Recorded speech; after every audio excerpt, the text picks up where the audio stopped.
Ready for a deep dive? Let's do it. Today, we're taking a look at Down to Davy Jones by Eddie Jones. A novel that takes the classic pirate adventure and gives it a unique twist. We'll be exploring excerpts from the book, diving into Ricky Bradshaw's interesting afterlife journey. The afterlife is a pretty popular setting these days, wouldn't you say? Definitely. Though most stories don't have you laughing out loud one minute and then contemplating the mysteries of life and death the next. That's where Eddie Jones really sets himself apart. It's that blend of humor and deeper meaning that makes this book so compelling. Exactly. So for our listeners who haven't had the chance to read it yet, the story starts with young Ricky Bradshaw experiencing a bit of a baptism gone wrong. You could say that. He ends up in the afterlife, which, Yeah. as you can imagine, is a bit of a shock to the system. Talk about a bad day. Right. And it only gets wilder from there. He finds himself aboard a ship caught in a raging storm, framed for the whole ordeal, and then, well, let's just say things take a turn for the mythical. That's one way to put it. This first excerpt really showcases Jones's ability to set the scene, to create this atmosphere of tension and anticipation, all while slipping in these witty observations that'll have you laughing out loud. Especially the footnotes. They're pure gold. Comparing the fear of the Kraken to actual boating accident statistics. Brilliant. Genius, right? Yeah. It's like you saying, sure, a mythical sea monster is scary, but have you ever tried parallel parking in downtown traffic? Now that's terrifying. Exactly. But amidst the humor, Jones also introduces some fascinating ideas about fate, choice, and the nature of reality itself. There's more to this story than meets the eye, that's for sure. And that's what makes it so intriguing. So let's dive into that first excerpt, where Ricky comes face to face with the stuff of legends, the Kraken itself. That cliffhanger with the conch shell ringing, it really left you hanging. It did. I was on the edge of my seat wondering what could possibly interrupt such a crucial conversation. Turns out, even in the afterlife, you can't escape those urgent messages. Especially from your mom. But yeah, the lightheartedness ends there, doesn't it? The Sergeant of Arms, he lays down the law, tells Ricky he needs to provide not one, but two bodies to settle his debt. Talk about a bureaucratic nightmare. It's like even in death, there's no escaping the paperwork. Jones really captures that feeling of being stuck in a system that doesn't make sense, whether you're alive or dead. And it makes you think about those big questions, What would you sacrifice to save those you love? It's a moral dilemma for sure, and one that Ricky grapples with throughout this section. But instead of giving in to despair, he comes up with this audacious plan. Typical Ricky. Always ready to dive headfirst into the unknown. But this time, he's dealing with some pretty terrifying pirates.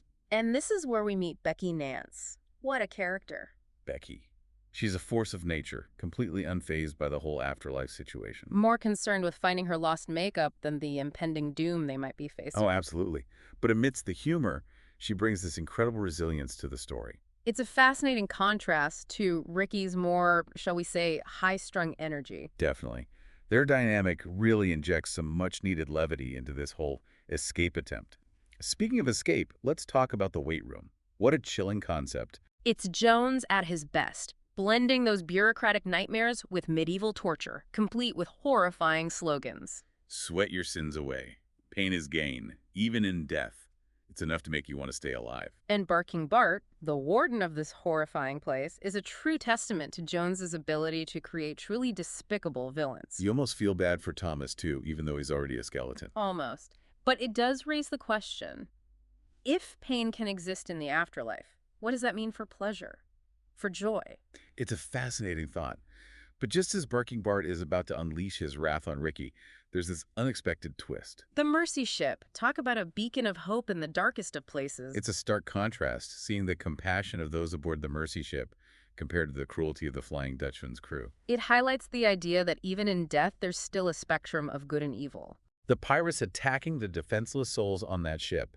It's hard to read, but it also shows just how far Ricky's willing to go to save his family. And he does manage to alter his parents' death dates, which is a huge victory. But it's short-lived, isn't it? He's captured again, and Barking Bart, well, he finds a new way to torment Ricky. Trapping a rat inside his rib cage. I think I need a moment after that visual. It's definitely one of the more gruesome moments in the book, but it also highlights Ricky's resilience. He never gives up, does he? And we can't forget Becky. still more concerned with her appearance than the rat gnawing at her friend's insides. It's almost comical, but it's also a coping mechanism. Exactly. Everyone deals with trauma differently. But then things get really real when Barking Bart reveals he's altered their death dates. Bringing their time in the afterlife to an abrupt end. Talk about a punch to the gut. And yet, amidst the despair, Ricky tries to rally the other prisoners to spark some hope, but they're too far gone. Resigned to their fate. That's heartbreaking. It really is. So Ricky attempts another escape. This time, it's the swab closet. Desperate times call for desperate measures, right? But it's not enough. They're caught. Just when all hope seems lost, Ricky reveals his trump card. He's altered Becky's death date. That's our Ricky. Always thinking one step ahead. Well, sort of. It certainly throws a wrench in Barking Bart's plans. And then comes the Isle of Abaddon. What an incredible setting. The imagery is both terrifying and hilarious. Jones has a knack for that, doesn't he? Absolutely. The volcano spewing lava, the soul catchers, those ridiculous signs pointing to different hells. It's like a twisted carnival ride. And just when you think it can't get any wilder, tragedy strikes. Becky getting bitten by that snake, it came out of nowhere. A reminder that even in the afterlife, danger lurks around every corner. And two, sacrificing himself to save her. Now that was a tearjerker. He showed true courage in those final moments, proving that even a grumpy old pirate has a heart. And then, right as things couldn't possibly get any more intense, Ricky starts to feel himself returning to his body. His time in the afterlife is coming to an end. But what awaits him on the other side? That's the big question. I don't know about you, but that last image of Ricky and Becky plunging into Davy Jones's locker, it left me speechless. Talk about a cliffhanger. It's the ultimate unknown, right? Even in an afterlife filled with giant squids and skeletal pirates, Davy Jones's locker still holds this sense of mystery and finality. And that's where this excerpt picks up. Ricky's sinking, surrounded by darkness, and you get the feeling that this is it. This is the end of the line. You really do. But then Jones throws us another curveball. Instead of fear or despair, Ricky experiences this incredible sense of peace. He even describes a tunnel of light, classic near-death experience stuff. But still, you can't help but feel a sense of relief, almost like he's finally found some kind of resolution. And just when you think he's about to cross over, he's yanked back. Imagine that, experiencing the afterlife, maybe even heaven, only to be ripped back into the land of the living. Talk about a rude awakening. He describes it as being sucked back into a vacuum, violently thrust back into his body. Not exactly the peaceful transition you'd expect. It makes you wonder what was going through his mind in that moment. Relief, disappointment, maybe a little bit of both. I imagine it was a lot to process. One minute he's surrounded by light, the next he's staring up at a bunch of worried faces.